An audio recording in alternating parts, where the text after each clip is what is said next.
నేను వెంబడే తిరుమలకి వెళ్ళి దర్శనం చేసుకోవాలని మొక్కుకున్నాను. అది కూడా ఆలస్యమైంది.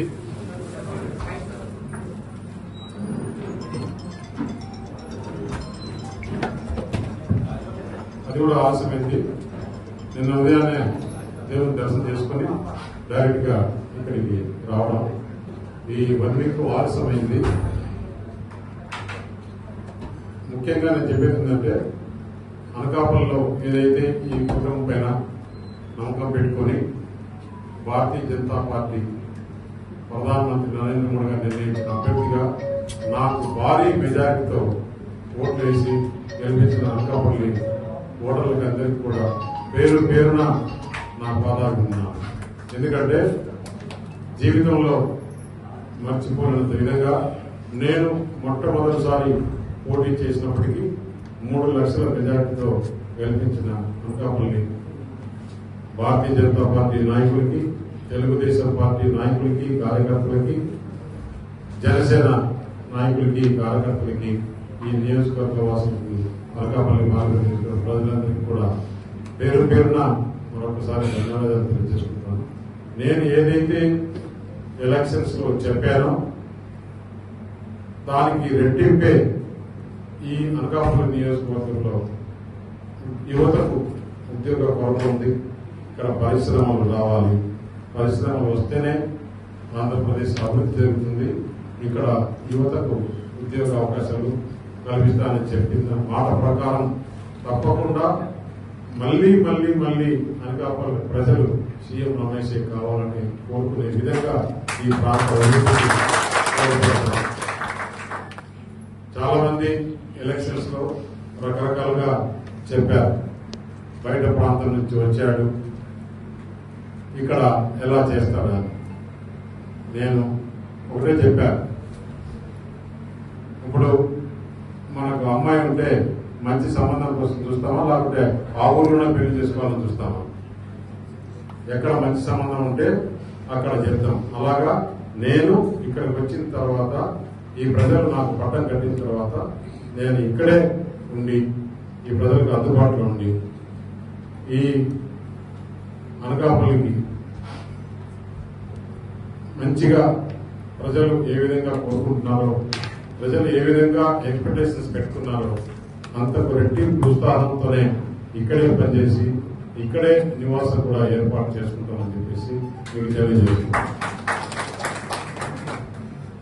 మొన్న చూశాం ప్రధానమంత్రి నరేంద్ర మోడీ గారు ఏ విధంగా మళ్ళా 3వసారి ప్రధానమంత్రి అయినారు. ఎందుకు చెప్తున్నానంటే ఆంధ్రప్రదేశ్ రాష్ట్రం విభజించినప్పుడు 42 పార్లమెంట్లు ఉన్నాయి. ఆంధ్రప్రదేశ్ లో ఇప్పుడు విభజించిన తర్వాత 25 వచ్చినాయి. 42 ఉంటే మనం శక్తి ఎక్కువ ఉండేదని. అయినా కూడా ఇక్కడ జగన్మోహన్ రెడ్డి చేసిన అరాచక పాలన వల్ల ప్రజలు ఏం చేశారంటే ఈ కూటమి ఎప్పటికీ విడిపోకుండా ఆంధ్రప్రదేశ్ పార్లమెంటు సభ్యులతోనే కేంద్ర ప్రభుత్వం ముడిపడి ఉండే విధంగా ఈరోజు తీర్పిచ్చారంటే నిజంగా వారికి హ్యాట్స్ ఆఫ్. ఈ బంధం ఇలాగే కొనసాగుతుంది. ఇంకా 5 సంవత్సరాలు కూడా ఇంకా మెరుగైన విధానాలతో ఇంకా బలంగా 25కు 25 వచ్చే విధంగా ఈ కూటమి పనిచేస్తుంది. ఎందుకంటే ఇప్పుడు మన ఆంధ్రప్రదేశ్ లో ఉండే 21 మంది ఎంపీలతో ప్రభుత్వం ఉంది అని అందరికీ తెలుసు.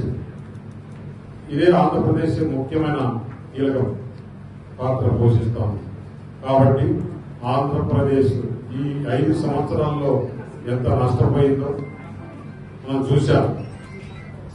అరాచక పాలన, అభివృద్ధి లేకుండా ఏదో కొంచెం పడేసి వేరే రూపంలో ప్రజల సొమ్ము దోచుకున్నారు. వారందరినీ కూడా ఆంధ్రప్రదేశ్ లో 5 సంవత్సరాలు జరిగిన దందాలన్నీ కూడా ఎంక్వైరీ చేయాలని చెప్పేసి ముఖ్యమంత్రి గారిని నేను కూడా కోరడం జరుగుతుంది. రాతపూర్వకంగానే కోరడం జరుగుతుంది. ఆ కాపీస్ కూడా మీడియాకు విడుదల చేస్తాను. నాకు చాలా ఇన్ఫర్మేషన్ తెలుసు. ఆ ఇన్ఫర్మేషన్ అన్ని కూడా ప్రభుత్వ దృష్టికి తీసుకెళ్తామని చెప్పేసి తెలియజేస్తున్నాను. ఒకటి కాదు, రెండు కాదు, వందలు. అసలు మన ఏపీబీఎస్సీలో అయితే బ్రూవరీస్ కార్పొరేషన్ 25 కోట్ల రూపాయలు వాళ్ళకి శాలరీ ఇస్తారు. దాదాపు 4,000 మంది షాప్ లో ఎంప్లాయీస్. 25 కోట్లు అంటే 30,000 రూపాయలు ఒకరికి షాప్ లో పనిచేసే జీతం ఇస్తూ వాళ్ళ దగ్గర నుంచి 5,000 రూపాయలు కిక్ బ్యాక్ తీసుకొని నెలకు 5 కోట్ల రూపాయలు మిథున్ రెడ్డి జోబులోకి పోతుందంటే మనం ఏమనుకోవాలి.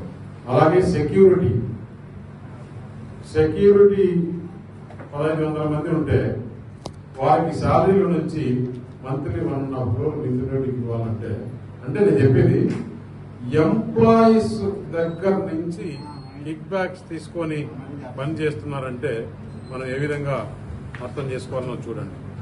అలాగే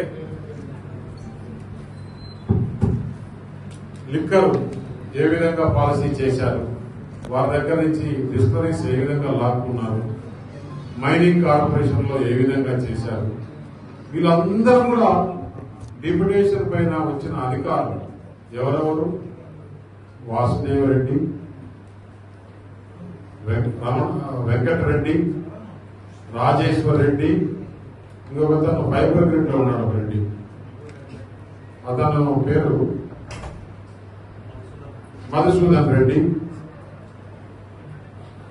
ఒక దాదాపు ఐపీఎస్ లో అయితే ఒక 10 మంది మన రాష్ట్రంలో లేనట్లు వీళ్ళందరినీ తీసుకొని వచ్చి విడిగా లా అండ్ ఆర్డర్ కానీ